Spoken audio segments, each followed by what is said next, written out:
October 11th regular business meeting of Waynesboro City Council, and I'd like to welcome everyone here tonight. For those in attendance this evening, if you wish to speak during either a public hearing or the citizen comment period, please do so by signing up in one of the sheets in the back of chambers. Mr. Allen, could you lead us in the pledge? Allegiance to the flag of the United States of America and to the republic for which it stands, one nation, under God, indivisible, with liberty and justice for all.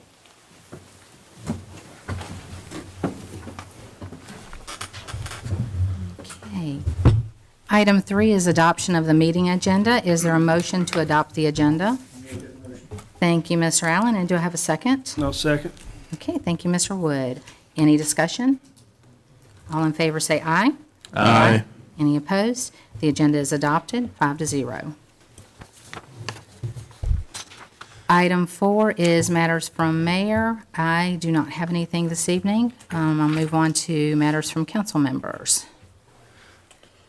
I've just got a couple things. I just let folks know I was able to attend the River City Bread Basket ribbon cutting ceremony located at 505 North Winchester. And just a shout out and huge moment of gratitude for everyone involved to make the opening a success and providing an important, meaningful, and nutritious outlet for folks on the east side of our city where they can shop with pride. So appreciate all of the work that went into that. Next is just I spent the weekend in Norfolk at the Virginia Municipal League. I've had the privilege this year, again, serving as the vice chair of the legislative committee, where we considered a variety of legislative priorities across the Commonwealth, and I provided my colleagues tonight with that legislative packet for our consideration and picking and choosing what, if any, we'd like to include with our delegation for the upcoming session. And then Mr. Lee and I, along with Mr. Hamp, we were able to attend the Community Foundation, the Blue Ridge SAW Housing Summit today out in Holiday Inn in Stanton. A very informative and important day to reflect on opportunities and challenges of those both facing homelessness as well as obtaining affordable housing in our greater region. So just appreciate all the work and organization that went into that. Someone told me a while back that when you get 10 people in a room, somebody did some work, and it was a very full room today. So much appreciated to the Community Foundation. So. Thank you. Anybody else? Yeah, just a couple of things real quick. Last Friday, Councilman Allen, the mayor, and I attended the, reopening ribbon cutting for the Russell Museum just across the street.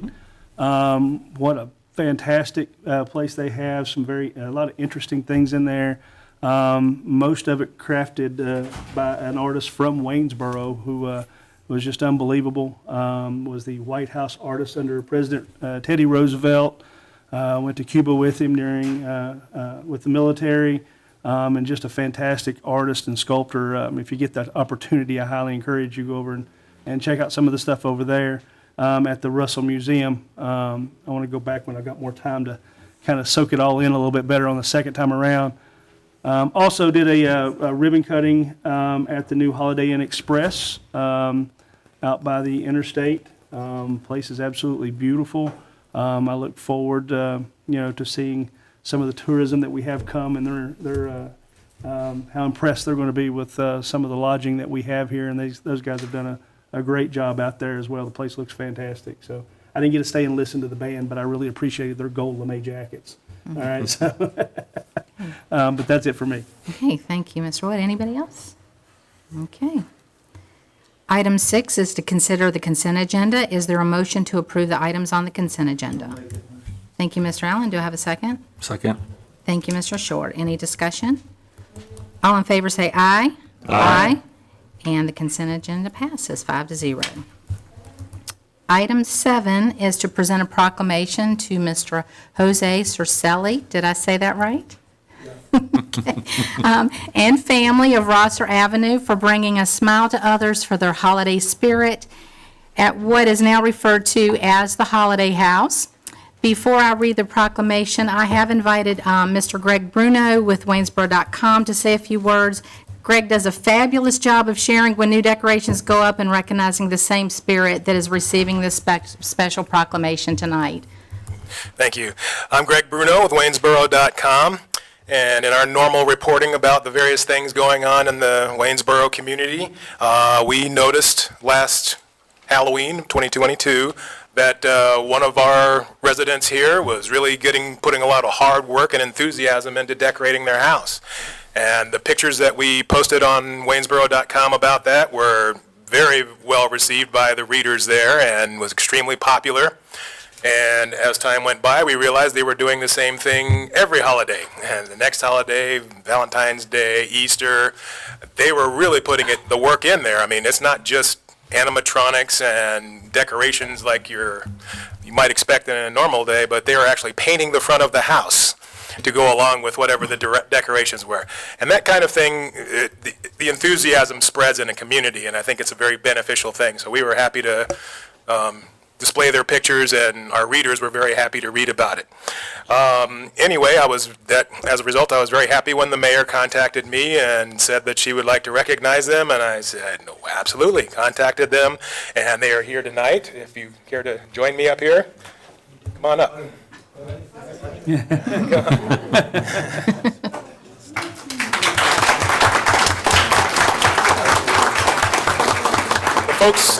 The folks involved here, this group of people live at 219 on Rosser Avenue, and most people have seen it. It's a heavily traveled road out there. They're from Venezuela, so you have to pardon my pronunciation when I say these names in case I get anything wrong. But Jose Cercelli, yes. Manuel Vegas, Milagro Golembeski, Luis Figueredo, yeah. Joe Lentini, Clariana Lentini, and Eliana Cercelli. Yes. Correct. Is it Cercelli or Cercelli? Thank you. Which way do we pronounce it? Cercelli? Cercelli. Okay, we'll do our best. Yeah. Okay.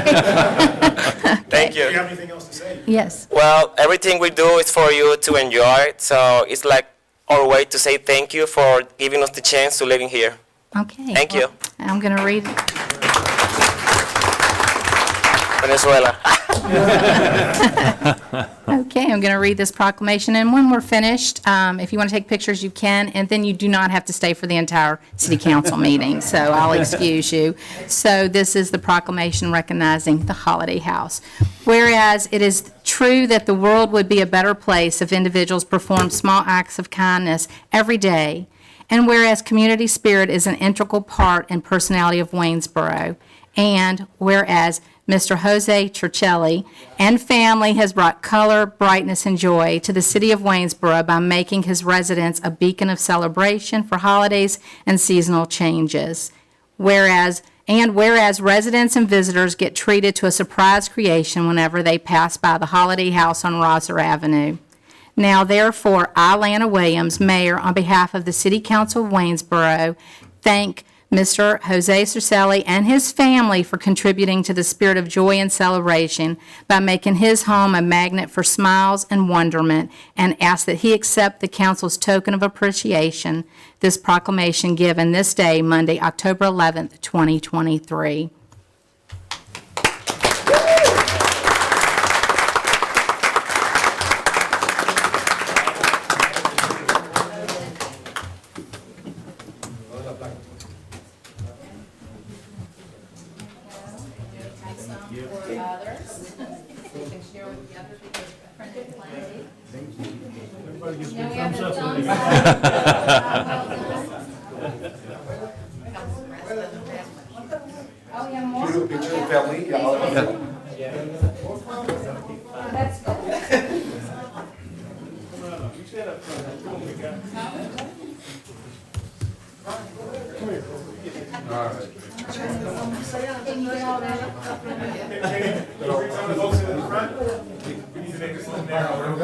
I can sit next to Mom here and stand next to her.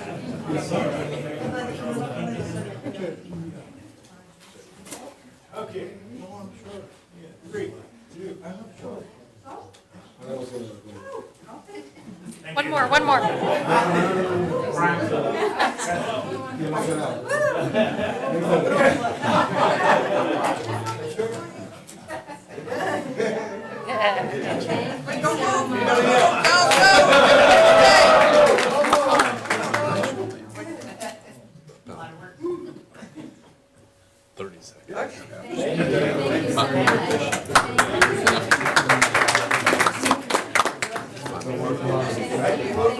Once you cough a couple times.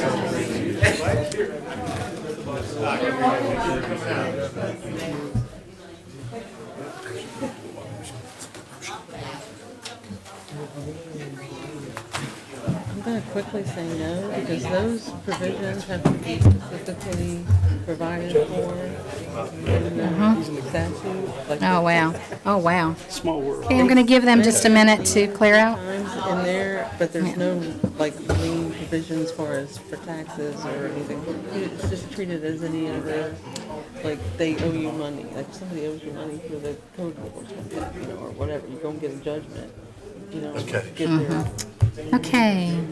Okay. I think the Thank you so much. you just look at tax purposes.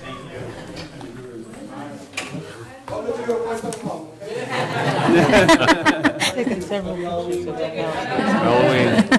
Friends of mine who, their people up by them do the same thing, and I was like, what do you, one of the next, Competition? yeah. This is right behind my old house. Yeah. DuPont Circle. Yeah. Yeah, okay. All right, item 8 is to consider adopting an ordinance amending Chapter 14 Animals, the City Code. Mr. Hamp?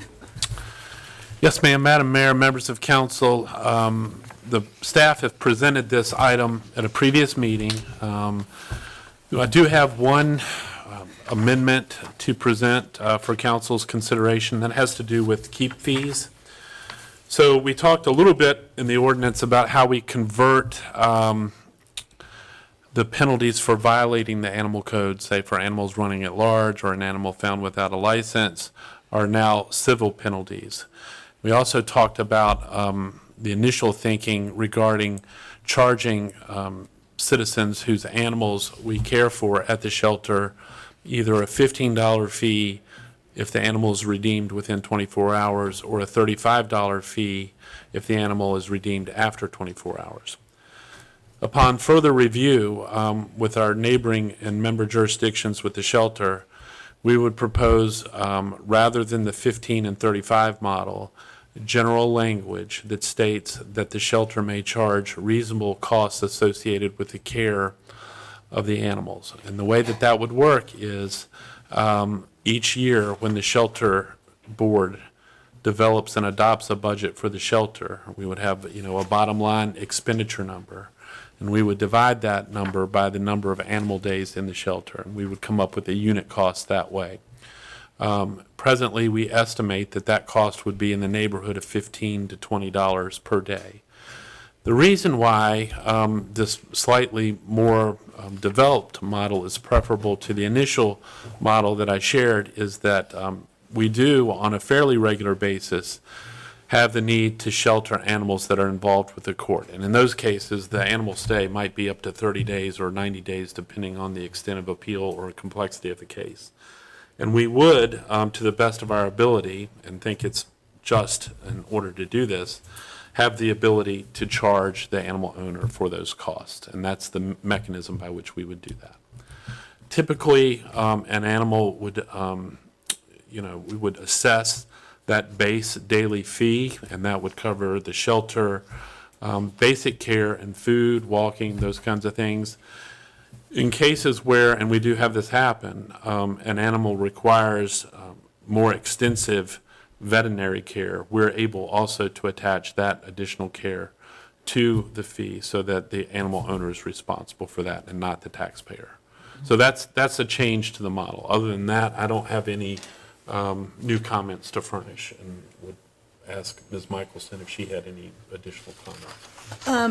No, just to point out that the sections and those changes that Mr. Hamper referring to are located in section 1443H1 1, and those were the red line changes. The ordinance that's in your packet just show the red line changes since our last discussions, and you will see in the licensing section, it is proposed $5 for the civil penalty and, $7.50 for the license and $5 reduction from $10 to $5 for the civil penalty for failure to obtain a license. And those are the changes that we had discussed last time. And I don't have any other updates unless you have any questions or concerns. Are there any questions? No? Okay. This ordinance was introduced, seconded, and discussed at the previous meeting, and unless there is additional discussion, I'll call the question. Just point of order, since there have been amendments from the ordinance that was introduced previously, that we need to reintroduce the ordinance? Yes. Because these are the changes in section 1443 are substantive from the motion and from the ordinance last time, so. Okay, so just introduce with the code section number? No, the whole thing has to be, we're starting over. Okay, so is there a motion to introduce this ordinance, the adopting an ordinance amending Chapter 14 Animals of the City Code? I'll make that motion. Okay, and do I have a second? I'll second. Okay, and we can adopt this tonight, or do we No, have to? it'll We be have to second move it on. reading. Okay, so this will move to our October 23rd regular business meeting and be further considered. Okay, item 9 is to hold a public hearing and consider adopting an ordinance amending the 2024 operating budget in the amount of $5,069,887, and I'm going to call on Mr. McCormick. Thank you, and good evening, Madam Mayor, members of council. The purpose of this item being on your regular agenda this evening and not on consent agenda as it usually would is because due to timing of closing the year, the majority of this budget amendment is the encumbrance roll forward. And so we couldn't get the public advertisement done in time to hold the public hearing at the previous meeting. So the purpose of the item this evening is to hold the public hearing and adopt the ordinance. It's been introduced and seconded at your previous meeting, also discussed. So if council is comfortable, they can call a question and vote this evening. The primary purpose of the amendment is to adopt the encumbrance roll forward. Those are open purchase orders from the previous year in the amount of $904,549. And then there were some miscellaneous grants, donations, and fund balance of $165,338. The majority of those were from a grant match for Waynesboro First Aid Crew that the council has a fund balance assigned reserve for of $60,000. And then also $85,000 of technology upgrades at the Gorsuch Building, of which $60,000 is covered from a restricted reserve. If council has any questions, I would be happy to answer them now. Are there any questions before I open the public hearing? Just thanks for the explanation at the end of the last meeting. Yes, thank you. Okay. I hereby open the public hearing. Mr. Hamp, has anybody signed No up? one has signed up to speak. Okay. I hereby close the public hearing.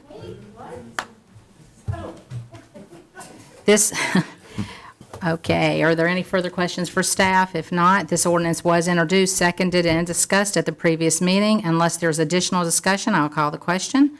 All in favor of adopting the ordinance amending the operating budget by $5,069,887, say aye.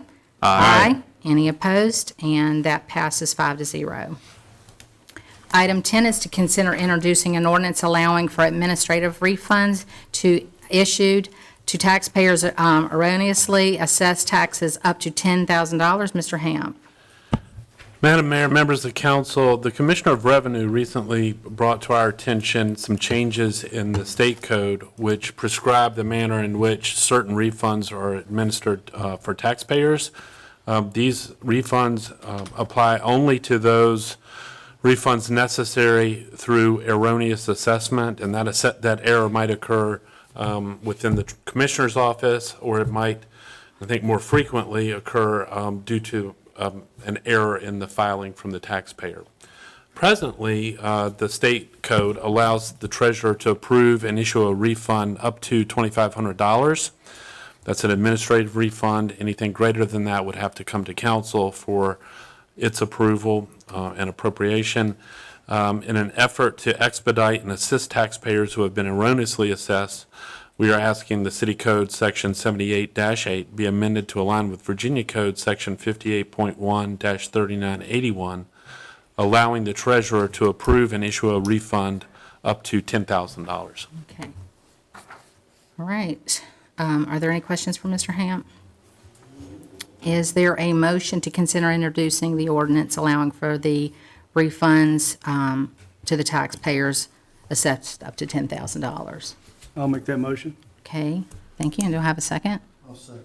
Thank you, Mr. Allen. Okay, this will be considered at the October 23rd regular business meeting. Item 11 is to consider introducing an ordinance amending the zoning map upon application by Draft Building Company to amend proffers for tax map numbers 40-3-115A and 40-3-115C located at Ludewitt Boulevard, 0 Ludewitt Boulevard, Waynesboro. Ms. Tate. Good evening, Mayor and members of City Council. This is a rezoning proffer amendment request located at 0 Lou DeWitt Boulevard. The location of the property is adjacent to the intersection of Lou DeWitt Boulevard and Bryant Drive, and the parcel is outlined in blue on this aerial and is split by Bryant Drive at this location. The request is to amend the proffers that were agreed to as part of the original 2001 rezoning that rezoned the property from residential to commercial. The applicant has noted that the proffers in place, which are restrictions on the development, have made the property difficult to sell and develop. Staff has noted that the limitations on the property do not reflect how the surrounding area has developed, so really creating that consistency along the corridor. And staff will provide some kind of background as to the reasons why that may be the case. This slide shows the 2001 ordinance and the proffers that were approved as part of that rezoning. So there are 7. They range from limiting the square footage on the development to 60,000 square feet, roughly 8.6 acre parcel. They limit uses, noting that the property will be developed only for professional office and retail uses. No gas stations, fast food, or convenience stores will be allowed. They also note that a single low-rise monument sign will be provided on Lou DeWitt Boulevard for the entire complex, and that individual low-rise monument signs are allowed for individual building entrances. No neon signs will be allowed. All signs shall be of a unified style and subject to architectural review. All buildings will have a minimum roof pitch of 7/12. All buildings will be constructed with brick exterior. No building shall have an exposed metal or concrete block exterior. All buildings and site plans shall be subject to architectural review, and no more than 1/2 of the required and available parking area shall be oriented to or visible from Lou DeWitt Boulevard. This shows the surrounding development. So you have the Pratt's Run subdivision, the Caribbean Car Wash, and the Elks Lodge and Lowe's that are kind of immediately adjacent. And you can also see some additional single-family residential development kind of on either side of Lou DeWitt Boulevard, also Walmart, kind of in the general vicinity. The current zoning of the property is highway business, which allows all types of commercial uses and even some light industrial ones. It's really meant for businesses that rely on close proximity to the major transportation routes and restricted to areas located on arterials and highways such as Interstate 64, US 340, US 250, and also Lou DeWitt. This map shows the subject property and the surrounding zoning. So it's surrounded by RG5 residential zoning and also highway business zoning, which is consistent with the development in the area. So some brief development history. The land in the Lou DeWitt corridor was annexed from Augusta County in 1986. Areas around Rosser Avenue and West Main Street likely were brought in as commercial, and the remaining area as residential. Lou DeWitt Boulevard was constructed in the early 1990s, and as the corridor developed, parcels along Lou DeWitt were individually rezoned to commercial. So going back to the city's 1998 comprehensive plan, that plan called for development that would discourage strip development, respect environmental constraints, and provide the right mix of access to current and future residential developments. That plan also suggested that council should work towards design criteria to help guide the look of development along the Lou DeWitt corridor. So the applicant's rezoning that followed shortly after that comprehensive plan of 1998, so that rezoning in 2001, was likely done with these goals in mind and certainly influenced the proffers that were submitted by the developer at the time. So the Lowe's development occurred 3 to 4 years later in 2004, 2005, and may have changed that outlook, essentially a shift away from maybe some of those specific design criteria. So much of the development along the corridor has really been a mix of types. The current proffers are no longer reasonable expectations for the development of the property given other uses that have developed along that corridor. Staff also notes that many of the proffered restrictions are regulated now by the city's current zoning ordinance differently than the zoning ordinance that was in place at the time.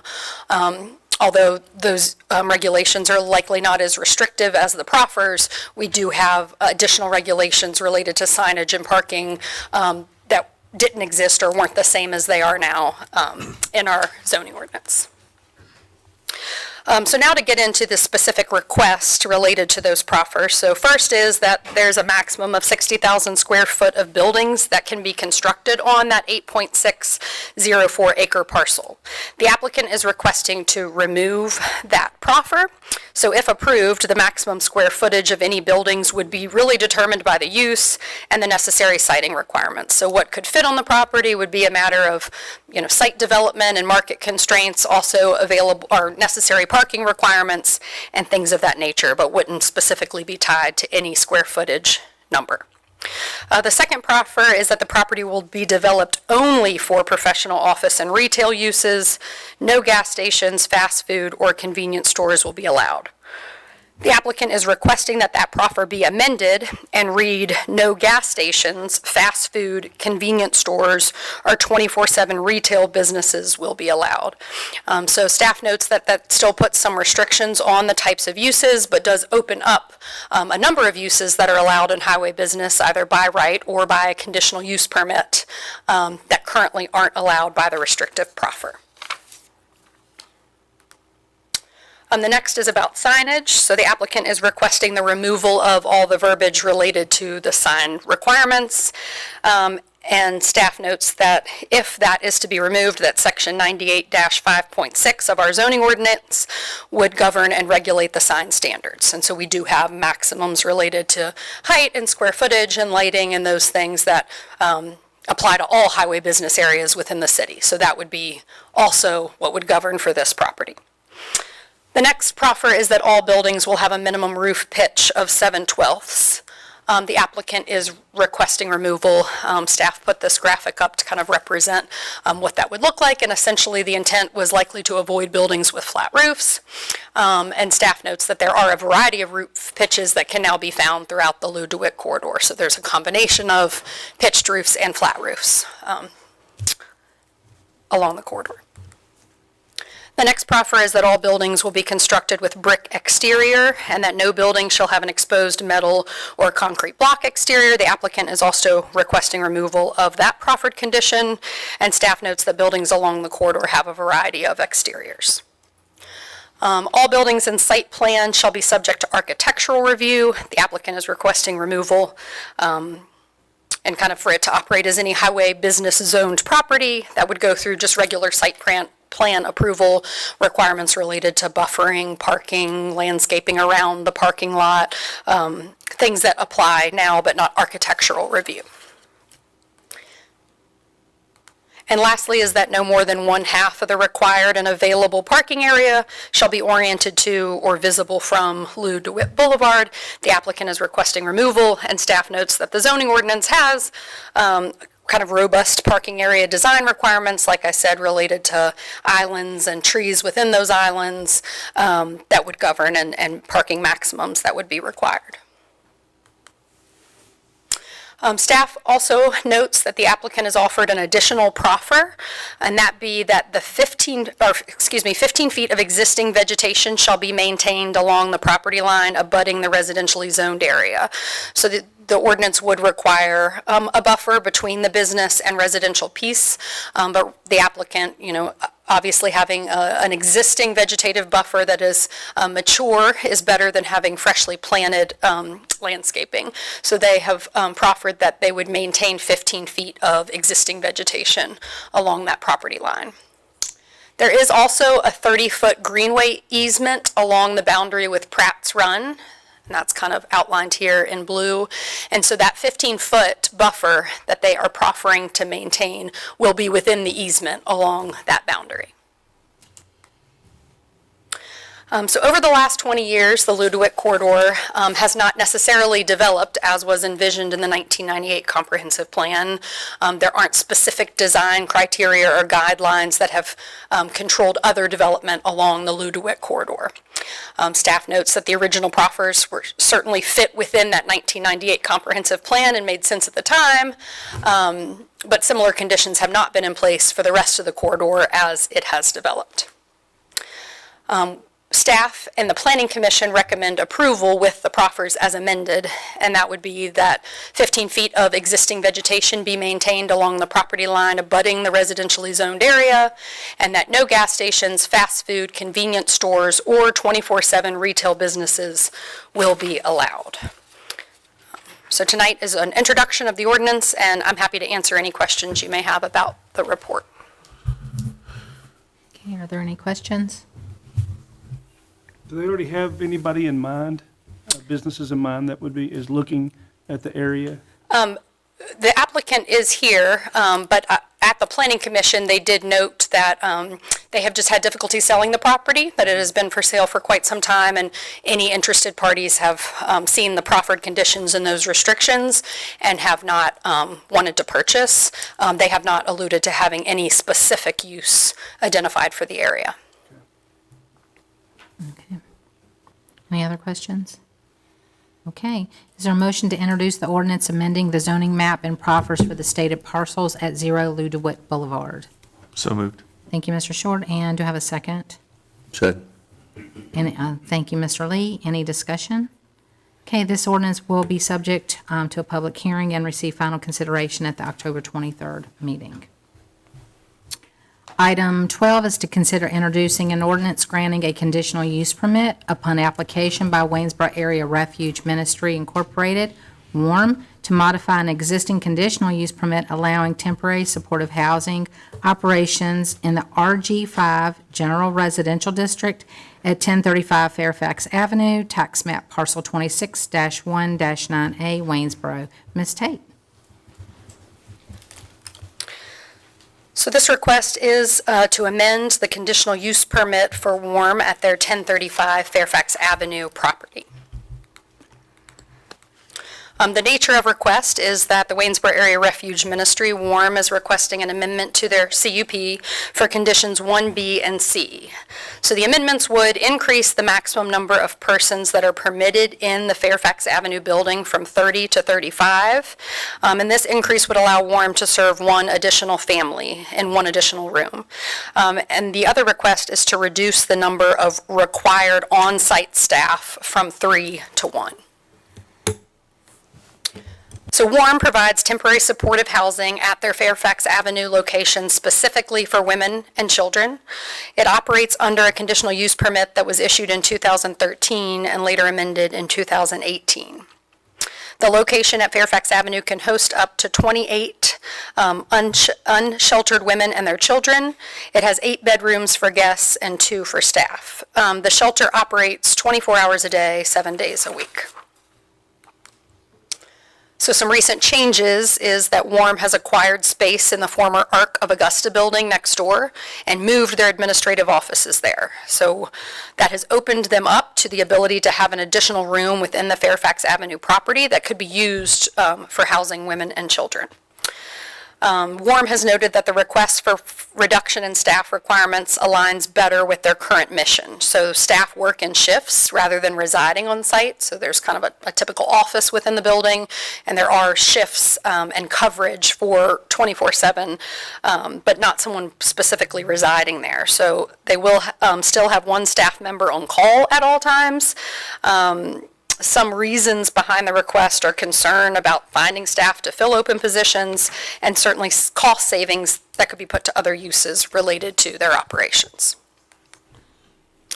This aerial shows the property outlined in blue along Fairfax Avenue, kind of some of the adjacent development within the area. It's just a bit more zoomed in to the location on Fairfax Avenue. So there's a lot here, but this are the current conditional use permit guidelines that were put into place when this was, a relatively new idea for this temporary supportive housing. So I'll draw your attention to B, that they shall maintain appropriate professional around-the-clock staffing coverage for the facility with no less than 3 full-time employees providing services and supervision 24 hours per day and 7 days per week. And then I'll also draw your attention to C, that the facility shall not exceed more than 30 persons, inclusive of transitional clients, staff, and volunteers at any given time. So the requested changes are shown in red, that they shall maintain appropriate professional around-the-clock staffing coverage for the facility with no less than 1 full-time employee providing services and supervision 24 hours per day and 7 days per week. And then C, that the facility shall not exceed more than 35 persons. And, it's important to note that that is inclusive of transitional clients, staff, volunteers. So WARM has defined that that really is inclusive of anyone that may be in the building at any given time, but not people that are staying there specifically.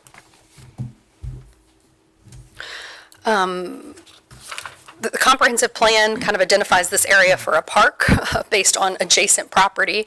So staff just notes that that is the designation within the comprehensive plan, but it's currently zoned RG5, which is our general residential district. The current use is for temporary supportive housing, and that is permitted by the CUP that was originally approved in 2013. The property is accessed from Fairfax Avenue and shares a driveway with the former Arc of Augusta building, which is right next door and where they have additional administrative offices. And the site does have adequate public water and sewer infrastructure. A building permit application would be required for any alterations to the existing building to accommodate the increase in occupancy, and any proposed design changes would need to meet the U.S. statewide building code. The fire department will conduct annual fire prevention code inspections based on any new occupancy numbers once approved. The property is surrounded by the Arc of Augusta property, and other adjacent uses are industrial, residential, and staff notes that there's don't see any negative impacts from those proposed amendments for the reduction in the full-time staff there, specifically at the Fairfax Avenue home, and the increase potentially for 5 new individuals to be within the property at any given time. So staff and the Planning Commission do recommend approval of the requested changes. This is just an introduction of the ordinance, and the public hearing will be scheduled at the meeting on October 23rd. Okay. Happy to answer any questions. Are there any questions? I just have one question. So the one here from 3 staff members to 1, that one person will be in the house at all times. They won't be over at the administrative office. Yes. So it's my understanding that the way WARM is interpreting the existing guidelines is that 3 staff members would have to be there, that they plan to have 1 staff member there, not residing there, but in an office working shifts 24/7, and they have additional employees that aren't working 24/7 shifts that would be in the adjacent building of Arc of Augusta, but 1 person always at the Fairfax Avenue house. Thank you. And Any other questions? Okay. Is there a motion to introduce the ordinance amending the existing conditional use permit? So moved. Thank you, Mr. Short. Do I have a second? Thank you, Mr. Allen. This ordinance will be subject to a public hearing and receive final consideration at the October 23rd regular business meeting.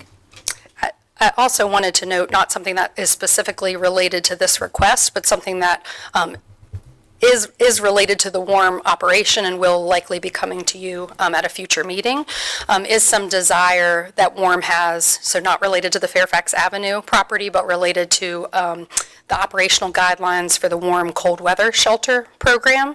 So they have approached us to kind of work through or talk through some of those operational guidelines. I have a copy of those, and I won't read all of the operational guidelines, but it goes into a lot of safety mechanisms in terms of egress and fire and things of that nature. One of the existing operational guidelines limits the number of individuals to 20 persons, exclusive of staff that would be permitted to utilize the overnight shelter program. Staff, at the request of WARM, is looking into potential options at amending that number. We haven't arrived at anything yet, but that would potentially be based on a square footage number that would be deemed appropriate or deemed safe per person. So staff is working to identify that number. So the building official and fire and rescue are involved in looking at those numbers. So staff has asked WARM to provide square footage numbers for the various churches that they operate in, so that staff has a better understanding of what those square footages are, and that we can kind of work on, maybe identifying certain locations that may be appropriate for over 20 individuals, and that's something that will be coming to you at a future time. Hopefully, before the start of their operations in Thanksgiving. Okay, thank you so much. Okay, item 13 is to consider adopting a resolution expressing city council support for the Virginia Museum of Natural History, the Waynesboro Campus Project. Mr. Hitchin? So when Mr. Hitchin finishes with his presentation about the resolution, he's also going to, at my request, present two related items that promote the museum and just inform council about those items. And so, thank you, Mr. Hamp. Thank you, Madam Mayor and members of council. Thank you for the opportunity tonight to bring an update of the Virginia Museum of Natural History, and seek your support by way of resolution. A couple of key points, and I do want to call your attention to the project briefing that was included in your agenda packet. It has many more details and numbers than I'll be presenting tonight. The campus is currently slated to be a 28,000 square foot building on 2 floors. It has an estimated annual economic impact for the region of $4.2 million and an estimated 65,000 annual visitors. We've retained Shimura and Associates out of Richmond, a noted and well-regarded economics firm, to run those numbers for us. The 65,000 number of visitors is an average. We feel a very conservative number of annual visitors. It's currently coming in about a $36 million project. That number is still a little fluid as the architectural numbers, architects gets designed, the state reviews it, so it could be anywhere between 33 and 40 at this point, but it's still kind of in that neighborhood. Obviously adds to our regional visitor places to go. We try to build between our partners in the area a bunch of half-day experiences or multiple-hour experiences that people might want to come and stay, which require an overnight stay, which require additional meals, again, building our economic impact overall for our tourism. In the state of Virginia, museums are considered an educational location. That's why we're calling it a campus.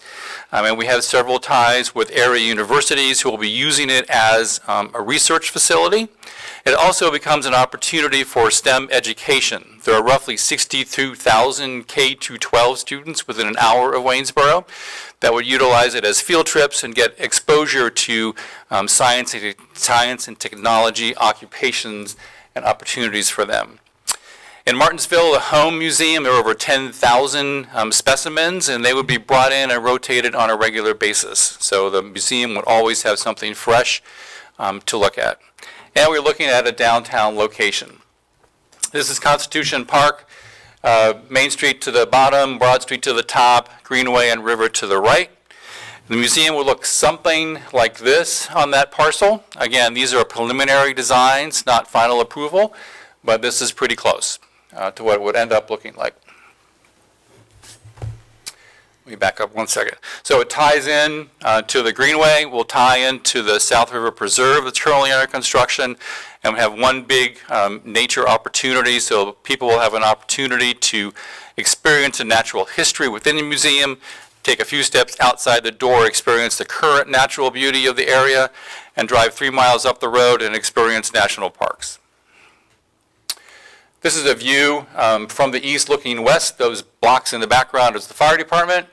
And looking again from the east at the top and from the west at the bottom. So more modern architectural, museum-y type view coming from the east, and more industrial view looking from the west to tie into our current downtown and some of our heritage.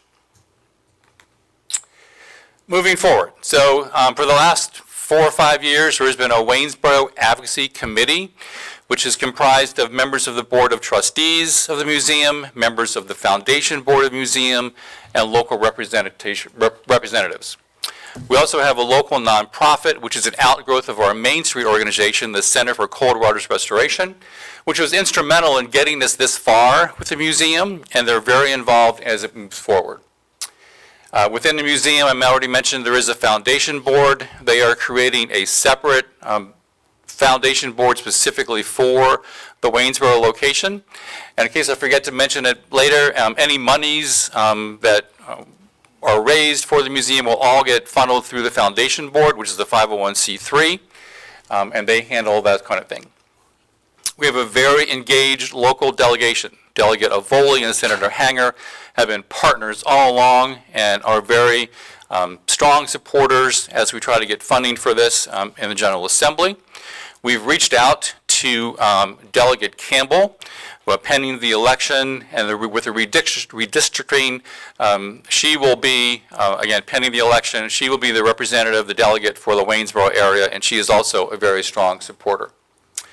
The museum has requested the funding in the fiscal 25 capital pool, again in the $30 million range, which would start construction in July 1 of fiscal of 2025, could start construction in 25. Once that money has been appropriated by the state, the Museum Foundation Board, in conjunction with the Waynesboro Advocacy Committee and the Center for Cold Water Restoration, will begin a public campaign to raise some additional funds, and I'll talk about more of that in just a second. We started working on this in 2011, believe it or not, and we've raised over $250,000 along the way to run these impact studies and feasibility studies and retain Shamora to give us accurate data so we know what we're shooting for. The state has contributed approximately $1.4 million to date for engineering, architectural work, and detailed planning. As already mentioned, the construction cost has been requested for the fiscal 25 capital pool. We're again tonight requesting a resolution from the city, as previous councils have done in 2015 and 2011, indicating your support of $1 million of real property and services, and also the public philanthropic campaign for corporations and individuals looking to raise $2 million to $2.5 million. So that's, I do a couple other updates, as Mr. Hant mentioned, but I wanted to pause for a moment and see if there's any questions concerning what I presented so far and how it relates to the resolution that we're asking for. Are there any questions? Okay. The two additional updates, as we start to gain some excitement for this museum coming forward, we're looking at painting the outline of the building on the parking lot, so it looks something like that. In a color not to be confused with the parking stalls.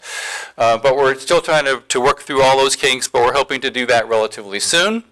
And the second update is the Virginia Museum of Fine Art has acquired a new mobile display trailer, and through the efforts of Senator Hanger, has donated their old trailer to the Virginia Museum of Natural History.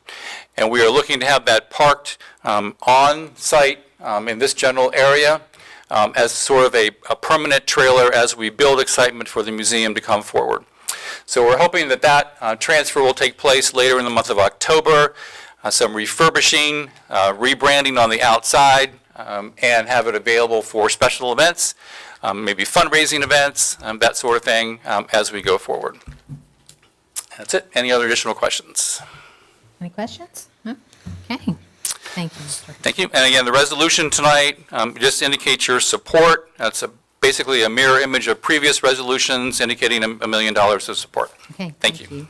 Okay. So is there a motion to adopt the resolution supporting the Virginia Museum of Natural History Waynesboro campus project? Thank you, Mr. Allen. And is there a second? I'll second. Thank you, Mr. Short. Any discussion? All in favor say aye. Aye. Any opposed? And that resolution passes 5-0. Item 14 is to consider adopting a resolution supporting the Virginia 250 project. Mr. Hitchens, you're up again. Thank you. Greetings again. 2026 marks the semi-quincentennial of the nation's independence. The Virginian American Revolution 250 Commission, VA 250 for short, was established by the General Assembly in 2020 to facilitate a multi-year series of events, exhibits, and programs to inspire and educate citizens about the founding of the nation and Virginia's role. The Virginia 250 Commission has asked that localities establish local committees to tell the local story. Established local committees can participate in statewide marketing and programs and are also eligible to apply for grants to help fund those local events and local programs. This is an excellent opportunity for Waynesboro to showcase our many attributes as well as our local history. Staff is collaborating with our partners with the City of Stanton and Augusta County under the established GART, Greater Augusta Regional Tourism umbrella, to create a regional committee. In order to be recognized as a local VA 250 committee, local government needs to demonstrate support by passing a resolution. Tonight, we're asking for your support with the enclosed resolution. Corresponding resolutions are being considered by each of the other two local bodies later this month. Any questions? Any questions? Yeah, is there, our Waynesboro Historical Commission, are they involved in this? They'll be involved in our local committee, absolutely. Good, good. Very good. Any other questions? Okay, with that, is there a motion to adopt the resolution supporting the Virginia 250 project? I'll make that motion. Thank you, Mr. Wood. Do I have a second? I'll second. Thank you, Mr. Allen. Any discussion? All in favor say aye. Aye. And any opposed? And that passes 5-0. Item 15 is to consider appointing Mr. Nigel Stewart to the Planning Commission for an unexpired 4-year term ending August 31st, 2027. Is there a motion to appoint Mr. Nigel Stewart to the Planning Commission for the term expiring August 31st, 2023? I'll make that motion. Thank you, Mr. Short. Do I have a second? Second. Okay, thank you, Mr. Lee. Any discussion? All in favor say aye. Aye. Any opposed? And Mr. Stewart is now appointed to the Planning Commission. Yay, Nigel. Item 16 is to consider reappointing Mr. Hamp to the Valley Alcohol Safety Action Program. Did you need to speak on that, Mr. Hamp? No? Okay. Okay, do I have a motion to appoint Mr. Hamp to the Valley Alcohol Safety Action Program? Thank you, Mr. Allen. Do I have a second? Second. Thank you, Mr. Short. Any discussion? All in favor say aye. Aye. Any opposed? And you're reappointed to the Alcohol Safety Action Program, Mr. Hamp. Item 17 is communication, correspondence, and calendar. Mr. Hamp? Yes, ma'am, I have one item. The council may recall that in April of this year, Mr. Hitchin brought forward a grant application. This was a DHCD competitive grant. It was in the Resurgent program designed to help businesses recover from the persistent impacts of the pandemic. At the time, the council issued or provided a resolution of support, but also asked that if we were successful in receiving the grant, that the manager and perhaps Mr. Hitchin alert the council to the specifics of the program. So I'm pleased to report that we were successful in our application. The city will be receiving $100,000 in grant funds. We have $24,000 in local funds budgeted in the current fiscal year that provide a grant match to programming. And then in addition to that, there are $4,000 of staff support, of in-kind support that adds value to the program as well. The grant will fund several components of facade design and facade improvement, and also business assistance focused on improving e-commerce and web presence and marketing, finance controls, and HR and accounting systems, again, for small businesses. And businesses eligible for this programmatic assistance are in LMI tracts that are south of Interstate 64, east of the river, and in the downtown area generally. And so it's my recommendation that having received additional information about the details of the program, the council would give a nod and approval for the staff to proceed with receipt of the grant and setting up the programs. I'm happy to answer any questions that you have, and Mr. Hitchin, of course, can answer any questions as well. Any questions? Do we have a nod of approval? Okay, yes. All right. All right. Thank you. Thank you, Mr. Hitchin. Okay. Item 18 is citizen comment period. I would like to remind speakers to state your name and address for our records. You'll have 4 minutes to address council. The light system will serve as the timer. Once it turns yellow, you'll have 30 seconds remaining, and the red light will indicate your time is up. Savannah Fersner.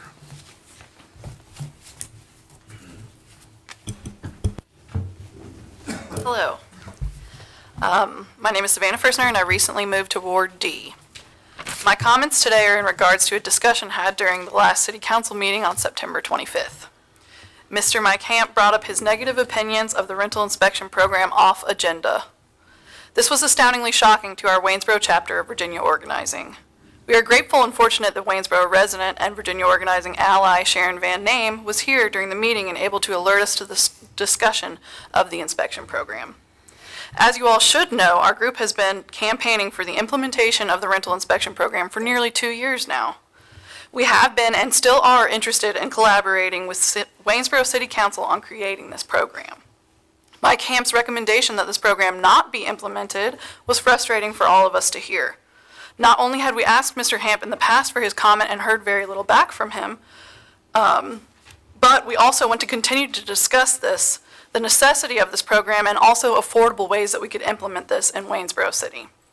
However, Mr. Hamp's comments implied to us that our collaborative conversation is over. For us, it's not over. We won't give up on our fellow Waynesboro residents. The well-being and safety of renters is just as important as that of homeowners. To not recognize that fact is shameful and reveals a lack of empathy. During this council meeting on the 25th, the number 23 was constantly touted by Mr. Hamp, as in 23 rental inspection complaints were filed on average over recent years in Waynesboro. Well, that number does not reflect folks who have a very legitimate fear of retaliation and from their landlords in the form of eviction. And it also doesn't reflect the over 500 residents who have signed our group's petition, which we have presented to City Council, saying that they are in favor of a rental inspection program in Waynesboro. I'd also like to quickly read a direct quote from Councilman Allen from the September 25th council meeting. Hopefully, whoever goes out to rent an apartment or a house, they want to do their due diligence. They're going to inspect it, look at it. It's kind of like buying a car. I've never bought a car I didn't test drive. I never myself rented a place that I didn't go and look at. So we have to put some responsibility on the individual who is going to rent. This is a simplification and an inaccurate one at that. There is a wait list for affordable housing in Waynesboro. People are so in need of housing that when they are given access to a rental, they cannot pass on it because if they were to do so, they would have nowhere to live. Lastly, if anyone in this room agrees that something has to be done to protect the safety and health of everyone in this city, renters included, please stand up. Thank you. Thank you. Andrea Jackson.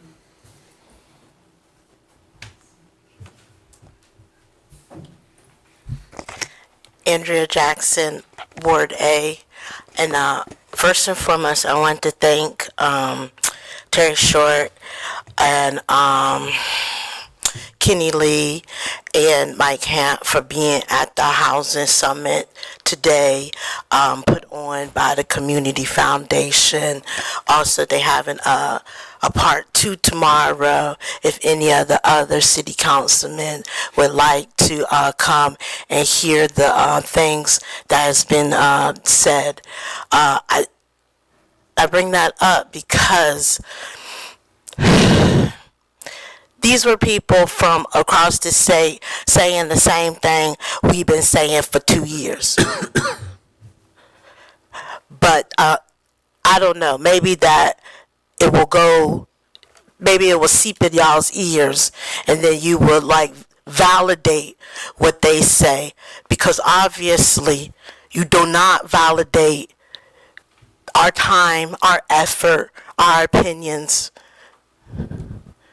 because for whatever reason, if you don't like Virginia organizing, you don't think that we have the same ideology as y'all. I don't know what the situation is. And because I wrote on there, I'm not here talking about housing, I'm talking about frustration. This is a very frustrating situation because we have done all due diligence. The first year where y'all say, go get more information, we did that. Go do more research, we did that. When we say, okay, we want to be on one of the priorities, or at least talk to us of how we can implement this. Maybe you can't do it all in 1 year. That's not what we asking for. We just want y'all to hear what we saying, and for you to say, okay, this is a needed thing that has been in your 2018 comprehensive plan. And I don't want to hear, well, I wasn't on the council when that happened. If you don't want to go by that, then you need to have another comprehensive plan. And then this is the issue with me. I came back home 2010. A different me 10 years ago would have yelled, you know what I mean, would have popped off. And you know what I mean, like I did want to. And I've been trying to hold back. But the thing is, I don't want to hurt the campaign because I care about it. And the things when I came back home in 2010 is I wanted to see the city council election move to November from May because it's more democratic and it's more representative. And we have had that happen. But I've also wanted to see people be, you know, enlightened and empowered, and you know what I'm saying, educated. And the thing is that we're trying to do that. You know, we go out in the community, we try to get people, but you know what, like, this is a personal issue for me because, you know, what I've been doing for the last decade, I've been volunteering with Virginia Organizing, but primarily it was in politics. And the thing is that this what's going on now in Waynesboro, it needs to stop. This good old boy system needs to stop. We are going backwards. I don't know what's going on, but we need to stop. And the thing is that I'm done with the locals. Thank you so much. Your time is up. Donna Yobbs. Hi, Donna Yobbs, Virginia Organizing. And I wanted to talk about first the Housing Summit today. And the two comments that I thought were very empowering was that housing is health care. And they cited a lot of studies that just show the difference of outcomes, health outcomes with housing versus not having housing. And that it's just so fundamental. The second is economic development and just how many companies come to cities and they say, the difference between us coming here and expanding here is, do you have a plan for housing? Because if I can't find housing for my talent, I can't come here. It's an economic development question. It's not just, do you care about your citizens? It's, do you care about economic development? And of course, do you care about your citizens? And then a reminder on the rental inspection program. The rental inspection program is not citywide. You're not allowed to do that. You have to start small. So when we talk about a rental inspection program, we're not talking about hiring 5 inspectors. You can do it as small as you want, and in fact, we recommend you go small. You can start such that it really, really, really only means doing 2 apartments a month, 2 units a month. This does not mean you hire any more inspectors. It means you learn, you start small, you learn, you grow, you look after people who are too afraid to complain. You also start with a multi-pronged approach. You do this, you do a lot of other things, and you find out what works best for your city. You also need to strengthen your code. You need to have real teeth. You need to make sure that people are doing what's right, and you partner with the good landlords. And you find out the landlords that are committed to Waynesboro and what works best. Most of all, we appreciate that the city is going to look at this and discuss it further at the retreat. Thank you very much. Thank you. Nora Scott.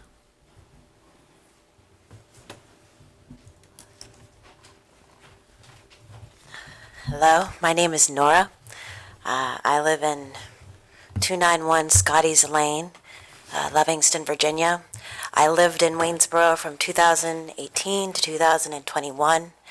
I'm here to share my experience as a renter here, and somewhat to highlight the discrepancy between folks filing a complaint versus the reality of how many people are living in unsafe housing. My partner and I moved here in 2018. We were forced to move from our home because our landlords were renovating their second house and needed to move back onto the property that they were renting us. We had friends who were renting a 2-bedroom from Brandon Led Apartments that we ended up living there about 4 years. During that time, we constantly dealt with the apartment's appliances and infrastructure deteriorating. We would call to file maintenance requests with management, but our requests were not responded to reliably, or sometimes not at all. Whenever we were able to get the maintenance staff to visit the apartment, it was a toss-up as to whether or not they would be able to fix the problem, as they were being made to learn electrical work on the fly via YouTube. Twice during my time living at Brandon Lad, the landlord changed hands without any notice to the tenants. It's technically illegal.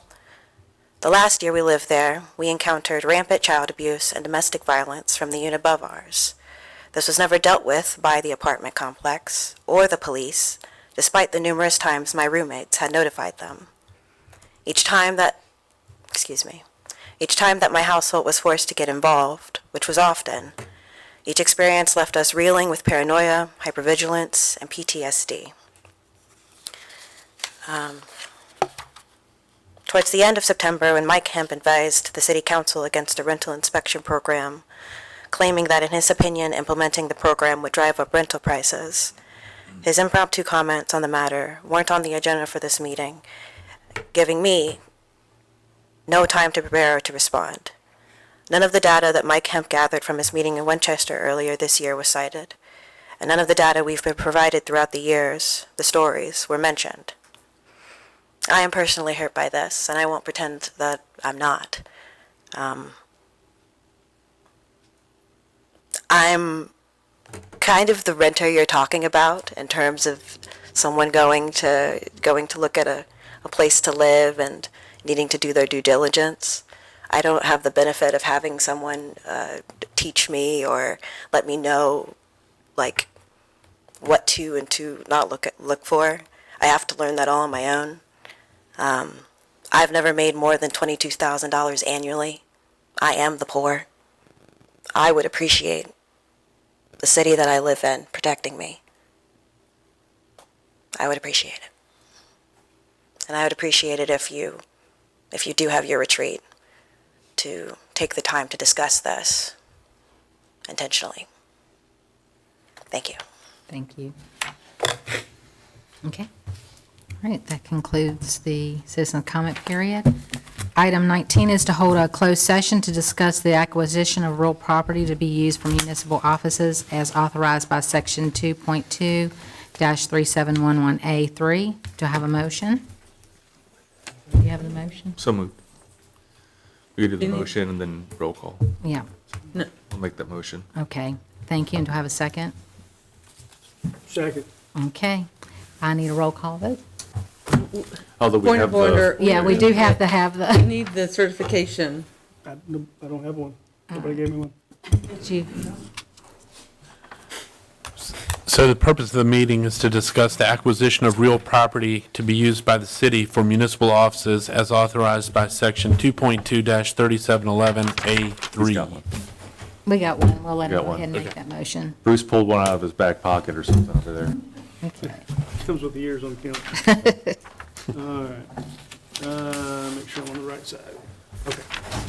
Madam Mayor, I move that this meeting be recessed and that the City Council of Waynesboro immediately reconvene in a closed meeting per Code of Virginia 2.2-37113 to discuss or consider the acquisition of real property for a public purpose or of the disposition of publicly held real property, where discussion in an open meeting would adversely affect the bargaining position or negotiating strategy of a public body, specifically acquisition of real property for city offices.